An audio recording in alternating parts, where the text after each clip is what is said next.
or d takes e5. Oh, you're going to checkmate me. D takes c5. Oh. And, oh wow, okay, meanwhile, a game has started, the Armageddon between Magnus Carlsen and Shakhriyar Mamedyarov. Mamedyarov with the white pieces. And a quick start to this one. It's the English opening. A couple of pieces off the board already at this early stage.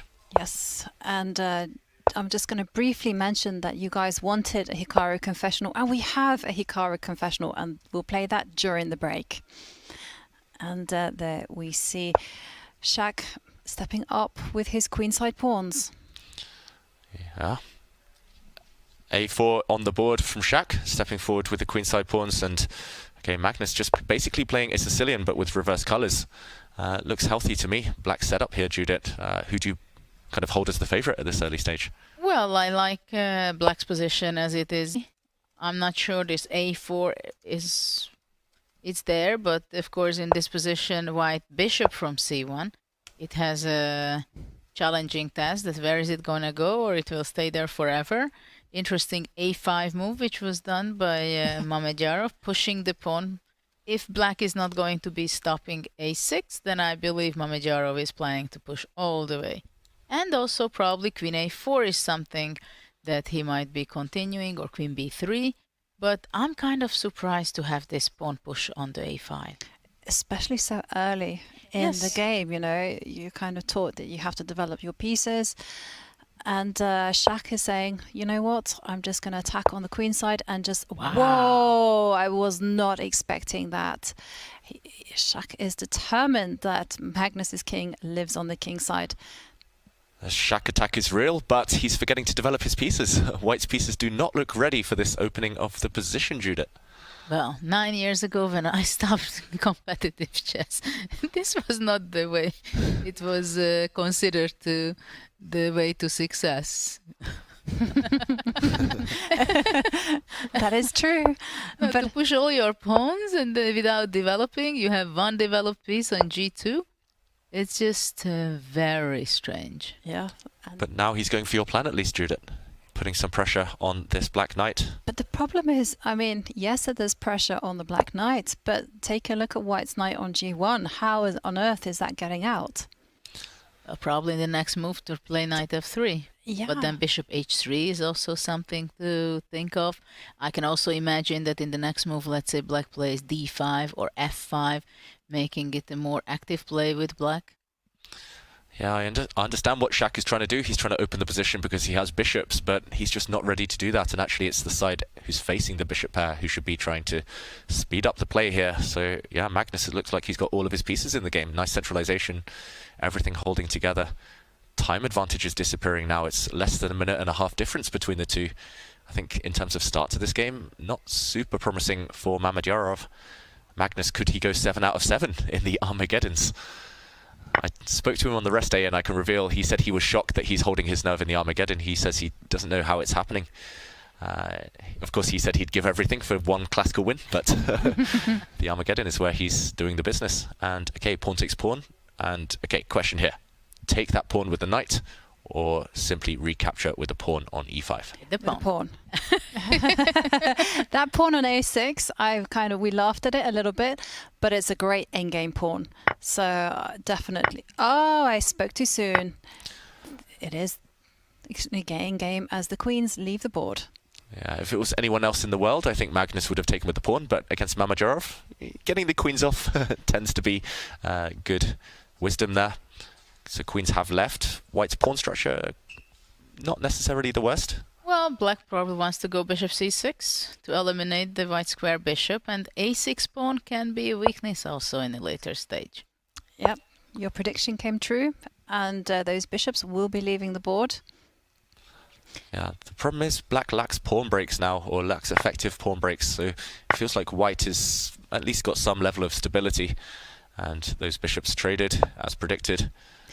But is white's a6 pawn enough to give Shak serious winning chances?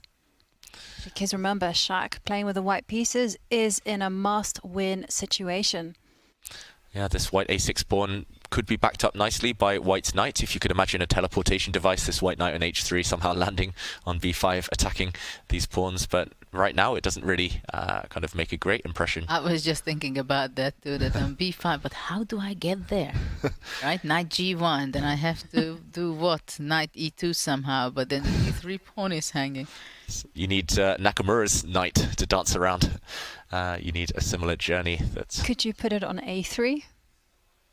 But then How it do gets we get then there? it gets stopped by a pawn on c6 anyhow. But to put it to a3, it's also not. It's e4 ridiculous should as well. be, but you just don't reach that spot. Well, Magnus breaking out in the center. And in terms of the clock situation, remember, Magnus did start with a 3-minute deficit over Shakhriyar. Magnus has just got 4.5 minutes, whereas Shak has 6.5 minutes. And Magnus with draw odds will want to play solidly. I think that influenced his queen trade decision. And now this last pawn push. I said he didn't have any pawn breaks. I just assumed he wouldn't want to undouble White's pawns. White's c pawns here. Here, kind of traditionally not favouring White, but Magnus is happy to trade off just to get his knights active. And there we see both the black knights now in the middle of the board. Beautiful settings for black. Look at 2 rooks on the open file, 2 knights in the center, just ideally placed. Yeah, just beautiful centralization, but he has to move one of them. The knight on d5 was attacked, hits the white rook now. But that knight on b4 is going to get anchored there with the c7 pawn. And wow, White's position is beginning to look like it's not good. And there you go, c5. I mean, there's no coordination whatsoever with White's pieces. Well, finally there is a little idea that if White plays, let's say, bishop d2, and somehow when the knight moves away from b4, knight f4 to d5 can jump in. Yeah, he starts with the other move order. Same idea, Judith. First some pressure though, especially the white e2 pawn, the base of this chain. It's a bit vulnerable. You have to overprotect this pawn somehow before the white knight gets kicked away from its protection. You need to keep this chain intact, otherwise your whole position falls apart. Mamedyarov. h4? h4 looks good, just to prevent pawn to g5. And okay, he chooses instead to use his king to defend the e2 pawn, and a question mark, making White's position worse. g5, knight d4. Ooh, Immediately. jumping in first. Big threat on the board. Black wants to play that move you mentioned, Judith, g5, kicking away the white knight. Then the e2 pawn will fall. So how to deal with that? I think he has to push the pawn, the h pawn, to cover that threat. What else? You don't want to touch anything around your king. You don't want to touch your pawns. You'll only weaken them. Instead, he brings his bishop out to block the black rook on the e-file. It feels shaky. Well, It's holding together for now for White. well, knight bc2 would be provoking, and White would have to take on d4 for sure. But now maybe just knight moves away to f5, for example. Though after that already bishop goes back to d2. If the black knight from the center ever moves, then White will step back and try to eliminate this piece. Is it too rough if black goes rook e3 and g5? Wow. Sacrificing here, Judith. No fear at all. Rook takes bishop. On the board. Wow. That would not have even been on my radar, sacrificing in an endgame, but the whole idea is tactical. He's going to break apart White's pawn chain once he's kicked the knight away. And Magnus looks up at the screen. The evaluation bar doesn't react, meaning this sacrifice is well justified. And Magnus looking pretty happy there on the camera, you've got to say, looking away as if he's just kind of proud of his move, proud of his idea. Looks nice, gotta admit. Yes, it certainly looks nice. And bearing in mind that Shak win situation and his white rooks are just not coordinating well. Knight has to move, the e2 pawn will drop, and then Shak just has to get on with the job of relocating the rook on a4, which is doing nothing. Yeah, where to put that knight? That's the first question. Does he centralize it, potentially at the cost of a pawn? I think knight d5 is the only move for White. Ooh, he hesitated there, Mamedyarov. That knight, is it going to get ignored? Is it going to get captured? Magnus gives a check. The White King, where to go now? He has to go back, I think, all the way to g1. Oof. Running away, it has to, as you say, flee back to the corner. But now can't Magnus just simply trade knights and step back and grab those pawns? Expecting Magnus to trade off white's knight. That's the best piece right now. As you say, Jovanka, take this one and then somehow maybe go back for this pawn. That's your idea. Yeah, it's also tempting to actually grab the pawn on d3 immediately with a knight. Exactly, knight d3 and then knight d5 and g4 with the stabilizing the knight to f3. If you can come to f3 with any of the knights, this black king is simply, the white king, sorry, is going to be caught in a box and mated. But of course, there are several ideas. It's only that for black it's tricky what to choose out of the several options. What would you choose, Judith, here? Magnus only needs a draw. He can choose the safer option if he needs. Which one's more simple? I'm very much tempted to go knight d3. I'm not sure that's the best, but I somehow would go knight d3 and knight e5 or knight e1 at some point and g4. You love that knight e1 move. It keeps happening this tournament. Full board vision there. Knight e1 coming in. Watch out for that to happen. Judith's predicted it correctly every time, I think. Knight takes d3 on the board. Magnus makes a bit of a face. He knew that was a difficult decision, and he's under 2 minutes. So he needs to speed up. What's Mamedyarov going to do to complicate the issue? This white rook on a4, as you said, Jovanka, just worst placed piece on the board. Where to go? What to do? Not easy. It's certainly not easy, and also you have to bear in mind that black has ideas of anchoring a knight on f3, and that would be curtains for the white king. I was looking at moves like knight e5, trying to get the knight immediately in with check. Yeah, looks very powerful as well. Yeah, and okay, I mean, white's only move is actually to try and trade off rooks, and that's going to be a very difficult job as well. Well, now white's only plan can be that after knight e5 he goes rook f2. Black's knights are so beautiful right now. Magnus will be reluctant to move them, but he really has to speed up. He's got about 1 minute 10 seconds now, and it's still 12, 13 moves before he gets any increment at all. So he has to make minimum 12 or 13 moves in 1 minute, and he's looking away from the board.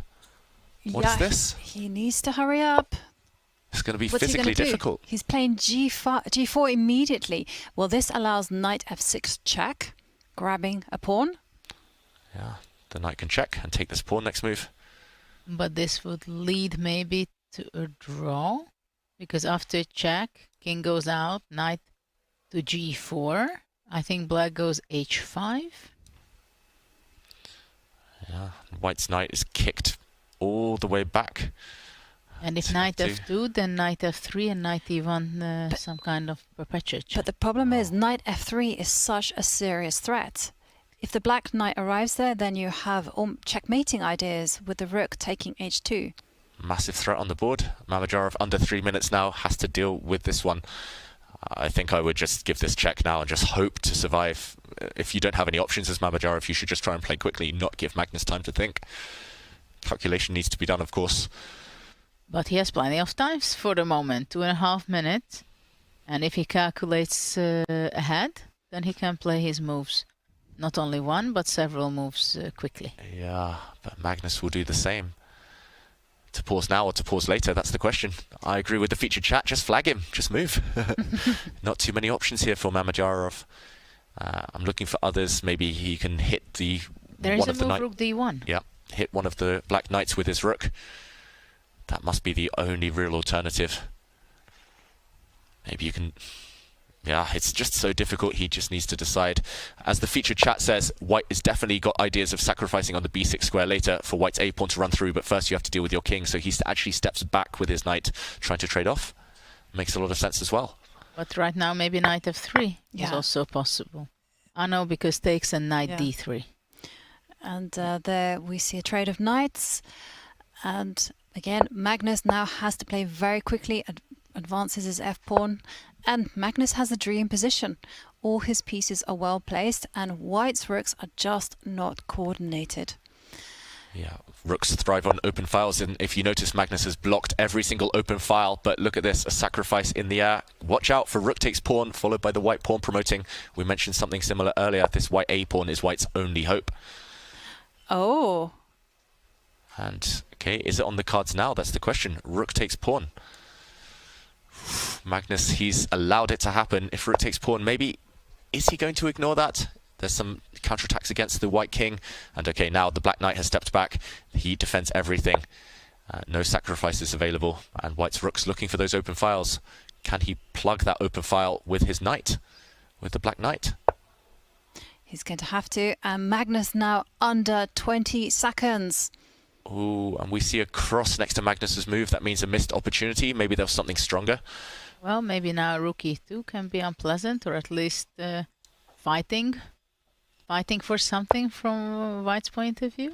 Rook e2 on the board. We're going to see the rooks leave the board. Knight comes in. Yeah, and black's knight has lost a lot of power with that trade of rooks. Now it's going to be incredibly tough to stop white's rook from infiltrating later, but he's using his king, Magnus, aggressively. It's going to be a race, simply. And who's ahead here? Black's pawn's running. Well, black's pawn is really running. But the A pawn is so close. Well, White's rook has to get greedy here, simply has to capture the pawn and hope for the best. Shak's being accurate so far, as mentioned there in the featured chat, but is it enough to win? Black's pawns are so fast. Yeah, but after c2, yeah, this was a smart move, I believe. Very smart. Covering the promotion square, so now black will simply threaten to push his pawn. It might cost white his rook, unless now he abandons the defense of his A pawn. 7 seconds for black. yeah. Magnus, he's got a 1 second increment now, but that's no luxury. It's not enough 1 second over the... White's going to move his rook. Very tricky position. What's he played? Rook c2, but that gives up the a6 pawn. Gives up the a6 pawn, and look, his pawns are running now. Shak looks away, even at the cost of the black knight. Magnus is going to win the game. The pawn's too strong. And he won the game with 5 seconds on his clock. And once again, Magnus wins the Armageddon match. The Armageddon King. He is the Armageddon King. He can take solace in that, but he's still yet to win a classic.